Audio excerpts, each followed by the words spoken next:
Hello and welcome back to Protect Life here at Breaking the Consensus. Today we're joined by Father Brendan Kilcoyne of Immaculata Productions and the Brendan Option. And we're going to be talking to him about a number of issues regarding this, what it's like to be a Catholic priest or a Catholic or indeed a Christian in Ireland today and how times have changed.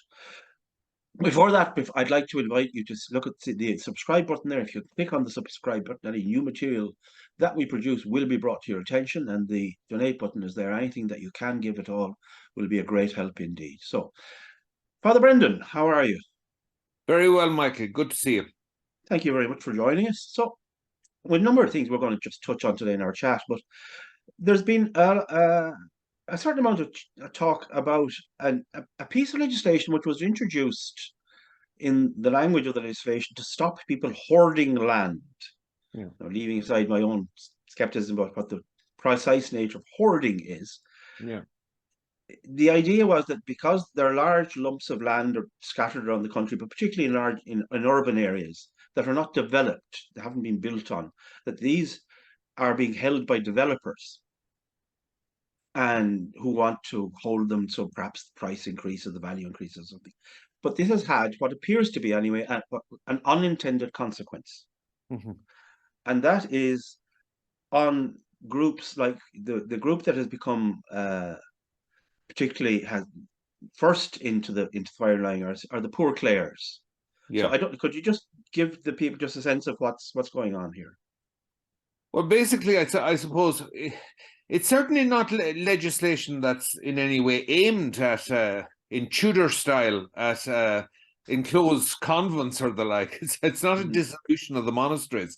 It's whether you agree with it or not. It's not an unreasonable or unintelligent approach of the government to try to force owners of land which is just sitting there accruing in value to make it available for building, make it available for sale and for the building of homes and all the rest of it. The trouble is that an enclosed monastery finds it very difficult to explain to a modern secular government why it has such property, has no plans to build on it, and doesn't feel it should be forced to do so.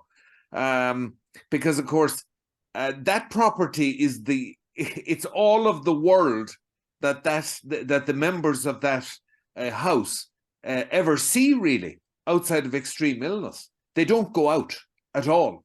So that garden or whatever it is, that's their whole world. I wouldn't be so much worried by the legislation, which, as I said, you may agree with or not agree with. It's a fairly, it's not a hugely controversial approach.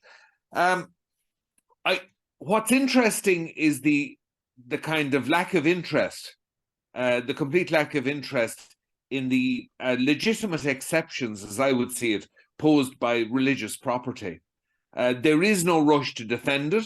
There is no evidence of any substantial understanding of a need to make any exceptions. Exceptions, of course, are a pain in the neck, you can imagine, for legislators, so they'll avoid them if they can. But what's interesting is that there's no great hubbub about it. And what that tells me is that, well, it's one of a large number of pieces of evidence I've seen floating down the river, which would seem to indicate the complete collapse of the church's importance in political terms. We don't constitute anymore any kind of natural barrier or gateway. We don't have anything that politicians want. Well, maybe we do, but we don't have the refusal of it as much as we did in the past, nor do we have anything of great interest to offer that can't be squeezed out of us otherwise. I'm thinking of the schools there, by the way. Okay. So I think it's another piece of evidence, really, that we're increasingly irrelevant in social and political terms. That's not the end of the world for us, but it is a very changed situation. It's not that we haven't seen this coming down the road, but like a death in the family, you can have quite a while to do your crying, as it were, during a long illness. And yet the death, when it comes, is like a slap in the face. Mm-hmm. There is still a shock when it comes. And in the same way with this, we've seen our irrelevance grow and grow, and we've seen this approach, but it's still a bit of a shock when we realize that it's actually here, and that's now they can do with us as they will, and without severe consequences. And that's something I want to come to, but just on the specific case of the we're talking about here, we're talking about at the moment religious orders. I mean, it's the poor clerks today. I mean, the nature of the establishment of a lot of the of religious orders, brothers, nuns, and priests in Ireland, as it was around the world, they tended to be in the centres of towns and cities. Yeah, So yeah, this isn't going to be a unique case. I mean, I'm just thinking for when we used to go up to the airport, we used to pass by, I think, Blackrock, was there the Discalced Carmelite convent there? yeah, yeah, I mean, there are going to be lots of cases like this. yeah, Somebody suggested that one of the reasons why there was a reluctance here was because there was a sense that the orders hadn't paid up during the abuse scandals, that the church hadn't sufficiently contributed financially and in other ways. Do you think there's yeah. something to that? I'm not aware of it. That's very interesting. I'm not aware of it. There may well be a certain degree of institutional, vindictiveness, Mm-hmm. still in the system in that regard. But I think it needs to be pointed out that whatever happened in terms of those negotiations, they were negotiations, and the government eventually went with an arrangement. Like, people can't really hold that against the church when, if the arrangement suited them, there really wouldn't be a word out of them, as is the case now, actually, where the situation of the poor Clares and people like them really doesn't excite any great outrage, and that smooths everything out and facilitates the process. I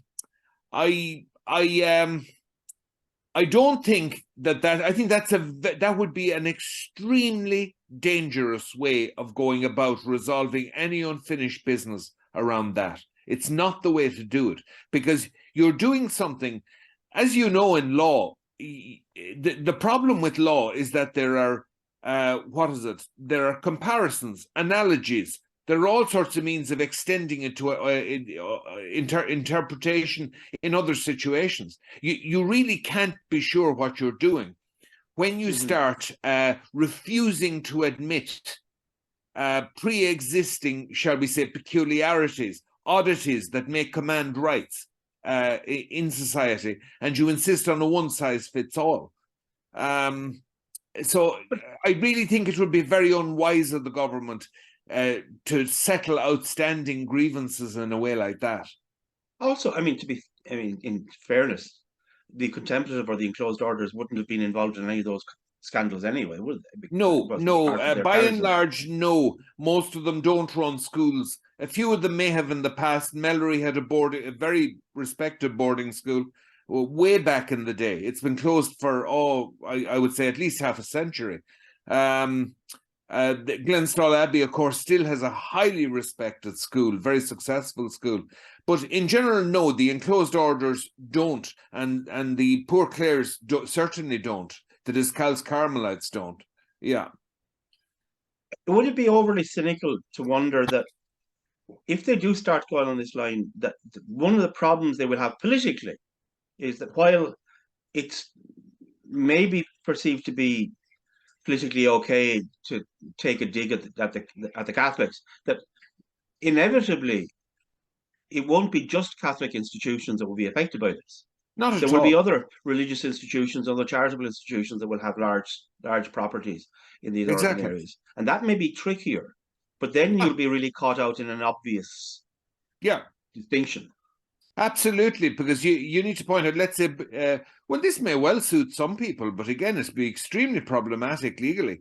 I think you could target, for instance, the boarding schools, which by definition at this stage, because the cheaper boarding schools, the more affordable ones, are all gone to the wall.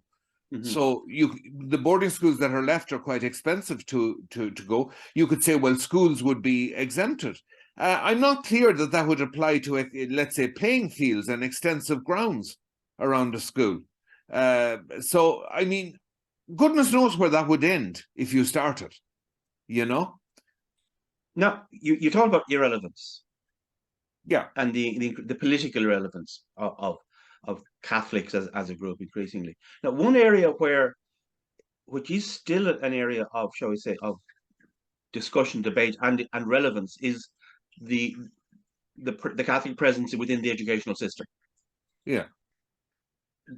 How do you see that at the moment? Do you think that there is a hostility from certain parts, either within governments or the department, towards the persistence of a wide, I'm not at least dealing with at the current directly with, scale? yeah, I'm not dealing directly with the department myself. Friends of mine who are very much doing so are of the opinion that any hostility is generally around the top of the civil service, where there's a very close political interface. Not so much at the more junior grades, but perhaps that's changing. I don't know. I think it's more a case that the matter is remorselessly taking its course. A process that's been in train for decades is taking its course. The country is completely secularizing, and we are irrelevant. I don't know that I don't know that we'll necessarily be targeted so much as we will just be with varying degrees of gentleness pushed aside, just pushed out of the way, like a car that has broken down on the road and is holding up the traffic, just moved onto the hard shoulder. And I think that's pretty much what's happening. You look at the situation in education, really from the department's point of view, it's optimum because of the vast network of voluntary actors that the church commands. A lot of the time-consuming stuff on the ground, the rows in schools, the disputes, all the rest of it, quite a significant amount of that, if not most of it, is absorbed, if you like, by the kitchen roll, so to speak. That is that network of volunteers, boards of management operating on the ground. The department doesn't want to be stuck with that. It doesn't want to be stuck with all of that in some sort of a centralized state system. And if I'm right about that, they're very sensible in being so. What they have now is that the churches deal with that, let's say, or a lot of it, but the churches themselves have little or no cultural influence in their schools. And the ethos, the individual ethos of the schools is extremely weak in those places where it doesn't agree with the culture. And those are very significant places in Catholic terms.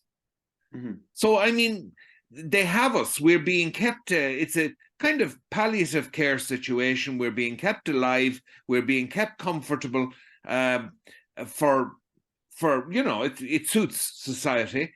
But we don't really have any power. But doesn't, okay,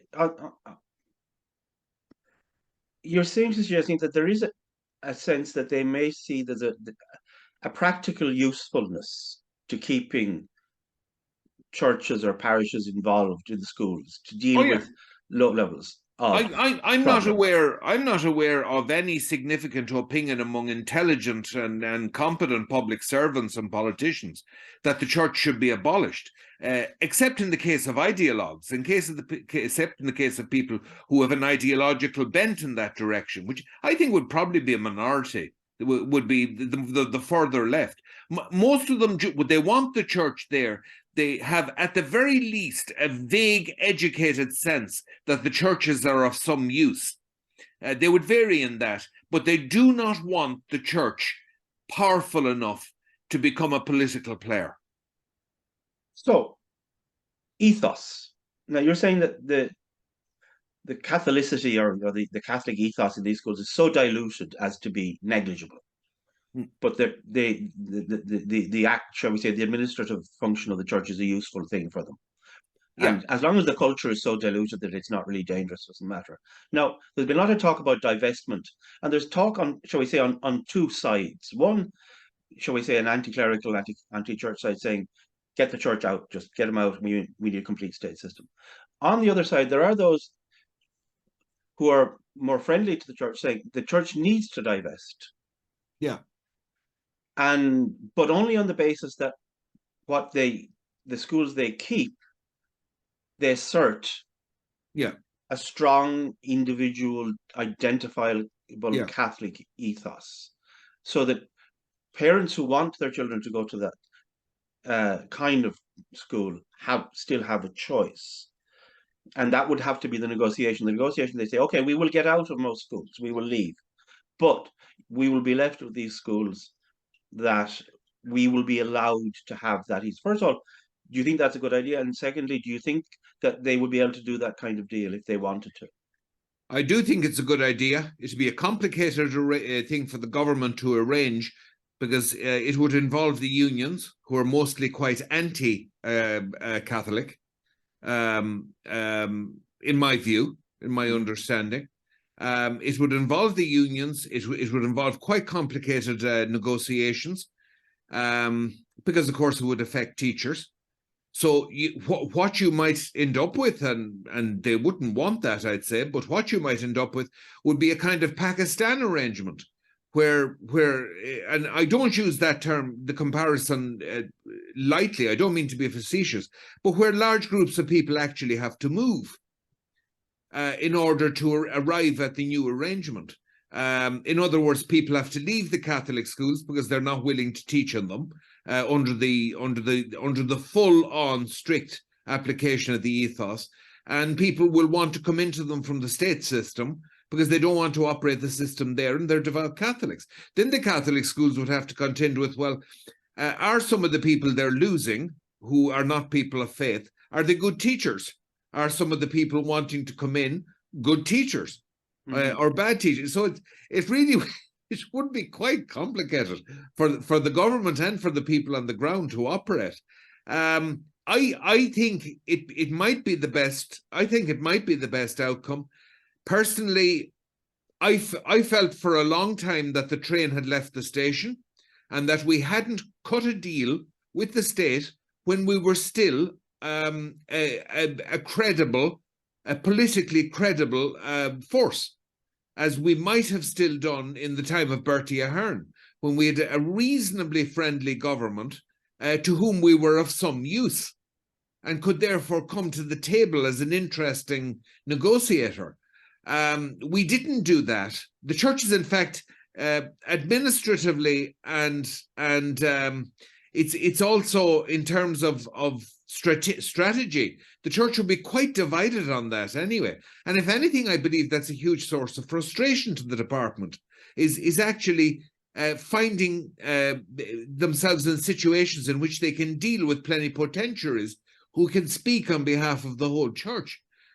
I thought that train had left the station, and that the department would be happier to just keep us as we are now, declining in force, but still scurrying about on the ground, doing the dirty work and the groundwork. Okay. Interestingly, I've been told lately by somebody who's very close to the whole thing that there may still be a strong possibility of a deal if the church would get its act together. And the reason for this is that apparently the department discovered in the Archdiocese of Dublin, now I may be wrong about this, I'm certainly not completely wrong, discovered when there were attempts to divest schools on the part of the former Archbishop, the Archbishop Emeritus, Martin, to divest schools, which was a good idea, I think. They ran into huge problem because of the small c conservatism of many of the parents, who were non-practicing Catholics, and who, although they didn't go to Mass, still wanted their kids to have what they had growing up. Now, my argument is their kids can never have what they had growing up, because the children's grandparents, their parents, the parents of the parents, were Catholics, almost certainly, and attempted to pass on the faith, whereas they're not attempting at all. They're letting the school do it. But in any case, that's neither here nor there. What was interesting psychologically and in terms of social psychology and in terms of politics based on that was that they were very, very annoyed at the disruption to what they saw as an orderly system that was delivering the goods and which they wanted. So there was a small c conservatism there, and apparently the department were appalled at the sort of lengthy cultural Stalingrad that might ensue on foot of any large-scale divestment. You know, where you'd have absolute murder and all of these flag-catching sessions with local committees and that kind of thing. It just opened up an appalling vista. Now, if my friend is right about that, if I'm right about that, on listening to him, that means that very cannily in the department, there may be an assessment that a deal could be done and would be to the advantage of the state. But as to how to work out, I would say the biggest problem is that the church is so lacking in initiative and so disunited. As to the point about the divestment and the shall we say, the problem of the parents, I can confirm that is true. I've seen polling both within the Dublin area and outside that again and again, when asked, parents want to keep their Catholic school. They may not see the inside of a church from one year to the other, bar a wedding or a funeral, and that's maybe not surprising, because if you look across the English-speaking world, a Catholic education is regarded very highly. Whether it's in the United States or we know in England, where people will start going to mass when the child is on the way, because they want to get the kid into the local Catholic school. And we know this is across the English-speaking world, so maybe there's an awareness here, but there is strong. But you're speaking as a Catholic priest, in some sense, as a representative or a voice within the Catholic Church. Is there a moment where you say, okay, we recognize that you want this, but the fact is what you're getting is not what we want. This is not evangelization. These schools are not evangelical, and we need to go back to some kind of core of schools where we can actually do what we've. Okay, I'll give you an example, and you can respond to this. There's a lot of talk at the moment about certain kinds of language and certain kinds of anthropology being introduced in the new curriculum. An anthropology around sexuality, about human identity, which is at odds with the Catholic anthropology. Yeah. Do you think it's a case where, if that contradiction cannot be resolved, that at that point it behoves the church just to say, okay, we're getting out, because otherwise, if we stay in, we are in some sense approving, we are being complicit with the teaching of an anthropology which we can't condone? Or should they try and stay in and in some sense manage it? No, I agree with you. The small c conservative approach again would be, don't destabilize, stay in and manage it, come to some sort of a deal. I think the problem there is that it's rather like those statues that are carved in a particular way because they will have to be seen from a way below. They're going to be exhibited on a height. The trouble with doing that is that the subtle reasoning behind it will not be appreciated in general. It will be regarded as church, if not endorsement, at the very least church acquiescence in the situation. And I very much feel that there's a deadly danger for us involved there. And I fear that we'll walk straight into it because the church dreads confrontation now. It's understandably, I suppose, the whole thing is exhausted. We've lost an enormous cultural struggle, an undeclared war that went on for decades, and we've completely lost it. I mean, the abortion referendum really was, I think, in many ways, the last battle. If it wasn't, I don't see another coming because we don't have the strength for another battle. And I think for us to give the impression now that we're endorsing that anthropology would be an absolute disaster. But I think organizations don't like being led into the desert. That would be a leading of the church into the desert. you know, to abandon the flesh pots and the taskmasters, where they had, if you remember the scriptures, they had access to onion and garlic and you name it. And now they've just rotten old manna. Okay. You know, now the desert's a very frightening place. I'm going to make a comparison. You may consider it fanciful now, but I'll just bounce this ball with you. I would have thought that after Fianna Fáil's great fall from grace, you remember the absolute walloping it got, historic, an absolutely historic beating that it got. I would have thought that the thing to do then was go back to its roots. That's what they should have done, I thought. Go back to their roots and emerge as the party of the Catholic, rural Catholic nationalist, or something like that. Go back into the roots of the party. Instead of that, I felt they tried to play Fine Gael at their own game, to be very much up to the minute, to be very modern, very secular, and all the rest of it.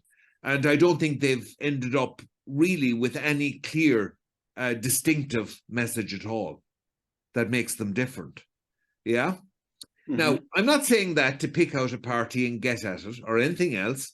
I have a lot of time for Fianna Fáil historically.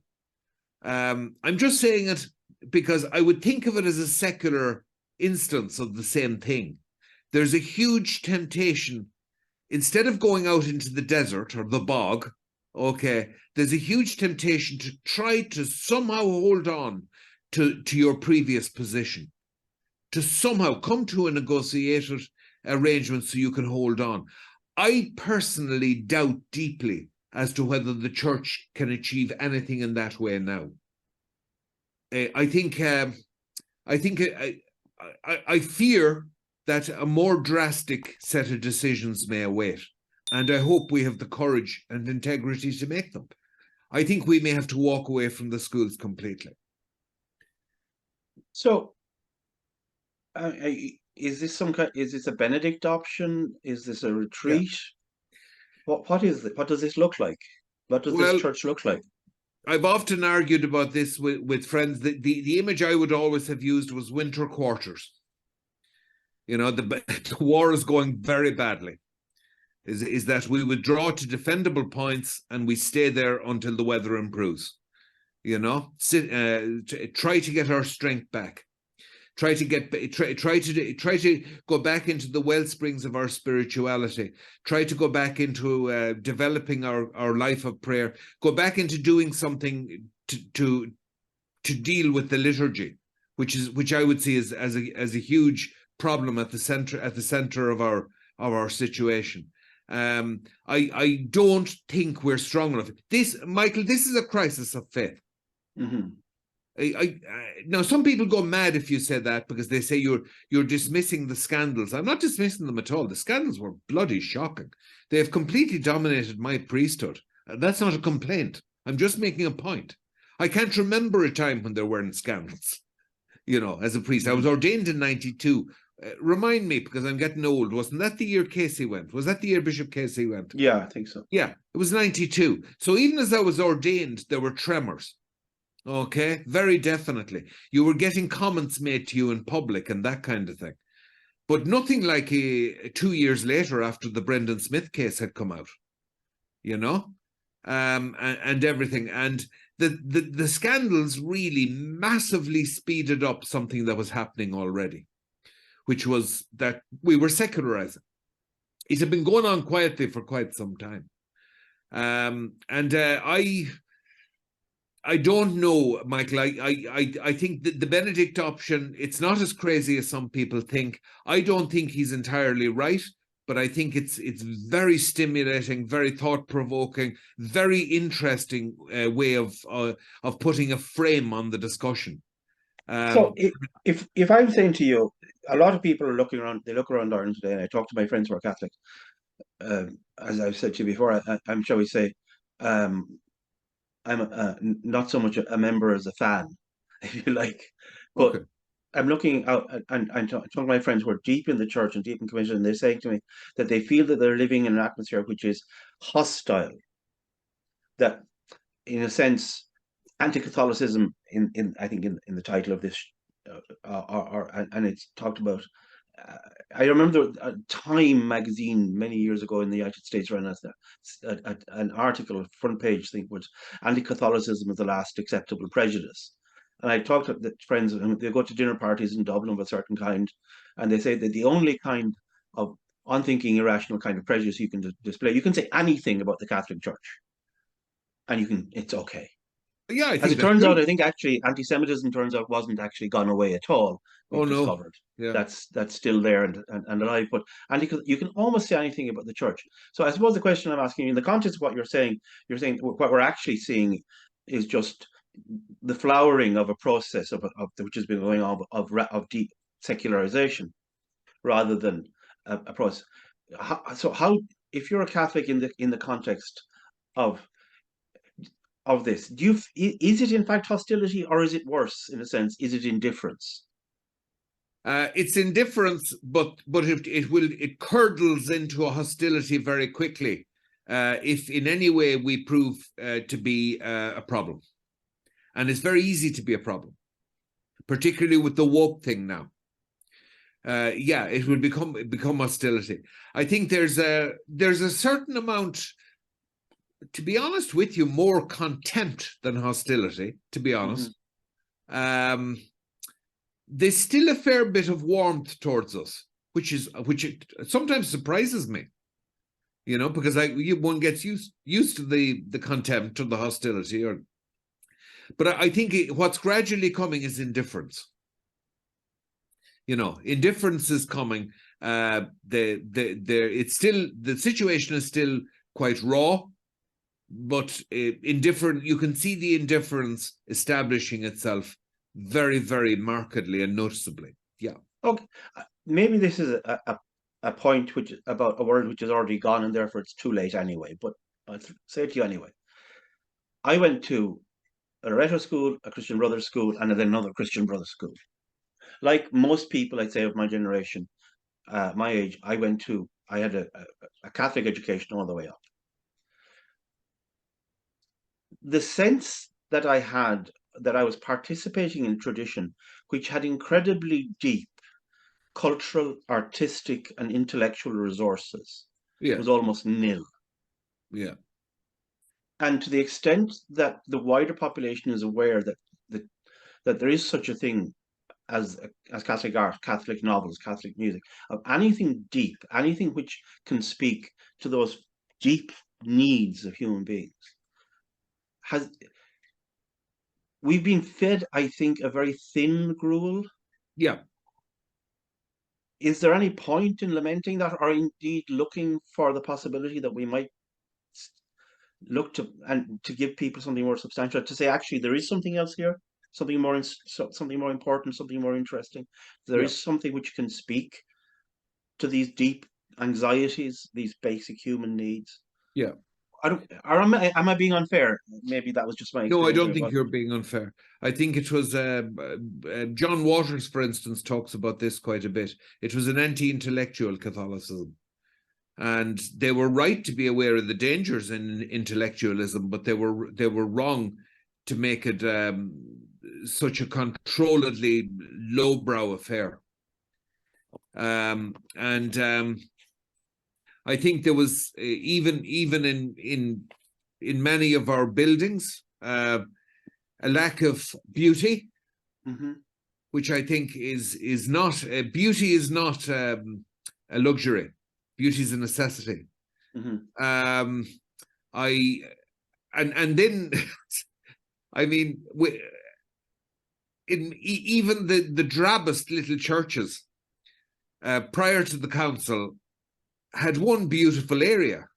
It may not have had anything of artistic merit, great artistic merit, but it had one determined attempt at beauty, which would be the sanctuary area from the altar rails back to the wall.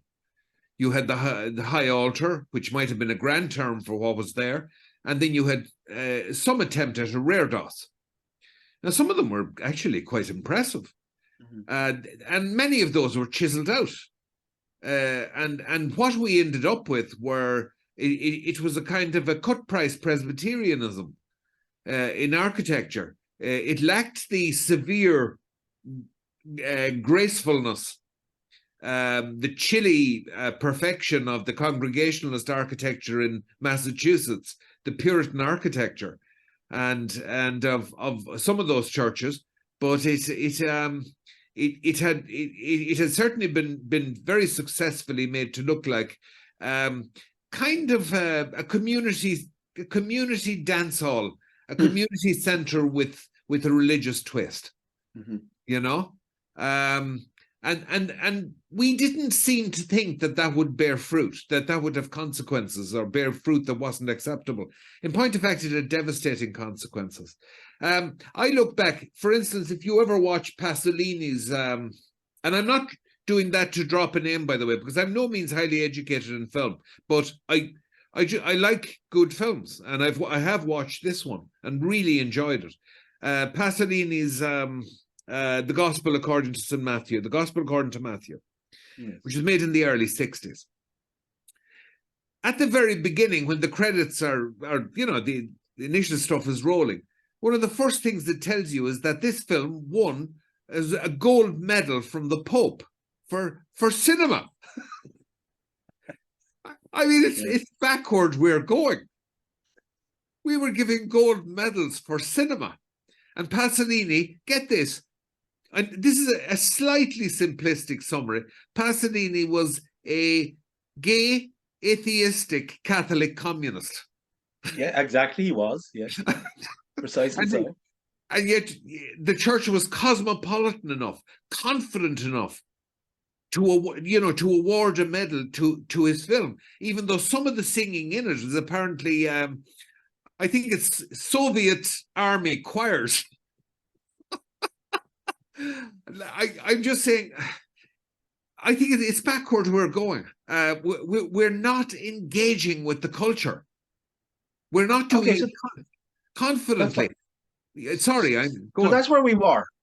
So before we finish up, and then this is a ridiculously small space of time to do this, but so we mentioned briefly the Benedict option, right? Right now, so you talked about evangelization, you talked about so what next then? If we are where you think we are, and in Ireland, practically speaking, what does the next 5 years or 10 years look like? What should we be doing? Okay, there are small shoots of the future appearing. They're fragile, but they're there. Those young Catholics, they're not even particularly functioning in parish contexts. They're sitting in the car and going to whatever mass they want, and they're going to see the priest they want to see, and they're going to various places like, I don't know, well, Knock is one of them, in fairness, places that are on their maps. For some of them, it's Medjugorje, that kind of thing. Okay, so you're dealing with a completely different breed of greyhound, so to speak. And that's already here, by the way. Mm-hmm. Their numbers are small. I'm talking about late teens, 20-somethings. I would say no more at the most than a few thousand in the country.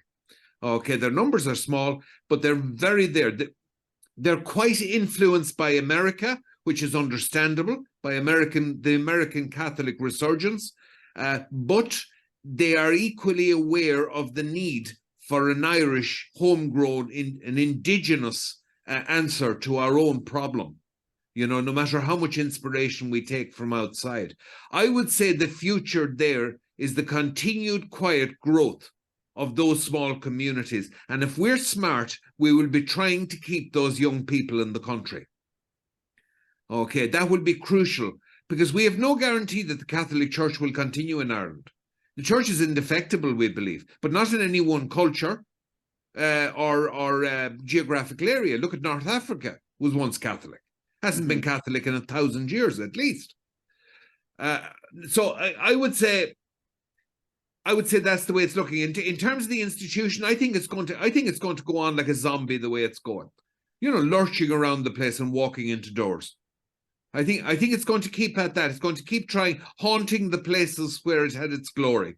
It's going to keep trying to be what it was, even though nobody will admit that, and everyone will say, no, we're facing up to this. We know about all this. We're facing it. It's not being faced. Okay, it's being faced to some extent, but not to the extent that it should be. Now, you could say, and you're right, you would be right, you can't turn the Queen Mary just straight around like that. You know, a great ocean liner, you just can't do that. Okay, you can't turn it on a postage stamp. You have to describe a wide arc to get it to come around again. I accept all of that. I just don't see the wide arc being described. Okay, I'm not convinced that we've turned to the left or the right and that we know what we're doing in that regard. I'm not saying this to get at the bishops, by the way. The bishops are only a part of this. We're all implicated in it, certainly the clergy and everything, in this torpor, this languor that's in the church. I think the young Catholics are already doing this.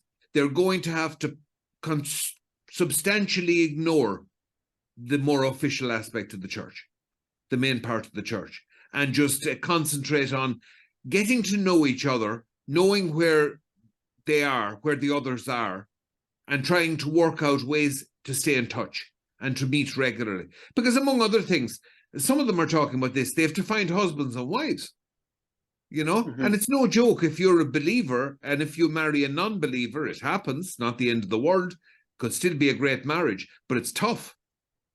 You know, they're looking for fellow believers.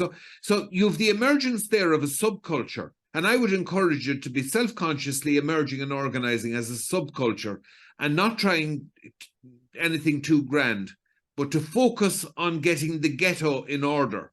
I don't think we should be plan on spending forever in the ghetto, but we need to get our strength back. We need to get a second wind. We need to get a second wind. The young people you're describing, and I think you got those. You're talking about the early 20s. We're all. I think we're already seeing people in their 20s and 30s who have married and are children and are again seeking out those more traditional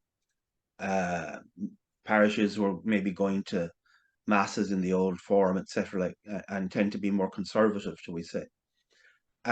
So if that's the future, then that looks like a laity which is very much of one kind. On the other hand, and we'll finish on this, what would you say to other priests who are saying that, in fact, leaving aside the obvious case, the elephant in the room, which was not just the cases of the abuse, but rather, I think, for many people would say the handling of the cases, they were handled, the cover-ups, the moving from place to place rather than to deal with the reality of the abuser. That, leaving that aside, but generally that the church in Ireland and the church broadly has failed to, in post-Vatican II, to live up to the promises of the as they see it, of the Second Council, where the church would embrace the world where we are situated.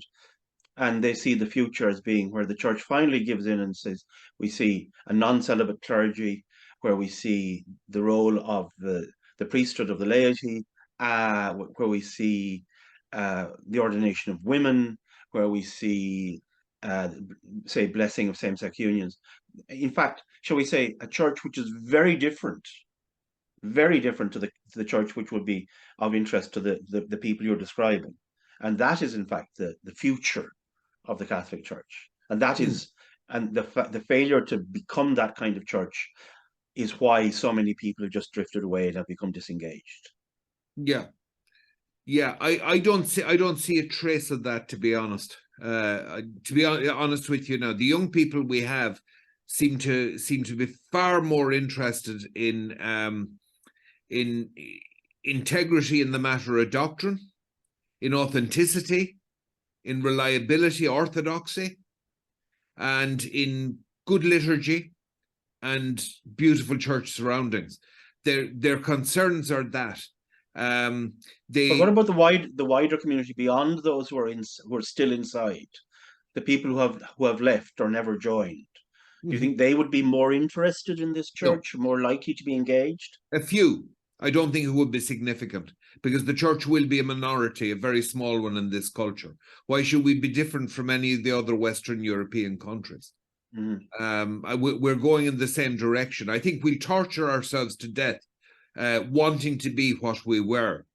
We're not. We're you know the people we should be taking inspiration from and learning from in a practical sense. I would look at the Jews, who largely because of, or partly because of what we did to them historically. Okay, we're outsiders all the time, how they survived. I would look at the Protestant community in the South since independence, the Catholic community in the North and in England. I would be looking at the Catholics as a minority in any large, more powerful culture, okay, as to how they survived. That's us now. The rest is over. It may never come back. But one thing for sure is it's not coming back anytime soon. And by that, I mean, not for the next few centuries, I think. Okay, this is our lot. On that point, I'll say, well, hopefully you will be back sometime soon. But thank you for joining us today. Thank you for talking to me. It's always interesting to talk to Father Brendan about these subjects. Never dull, shall we say. Okay. And I'd like to thank Father Brendan. I'd like to thank you for joining us again. Again, press the subscribe button, press the donate button. Anything you can give us will be used to the best of our abilities to defend those life values that we share.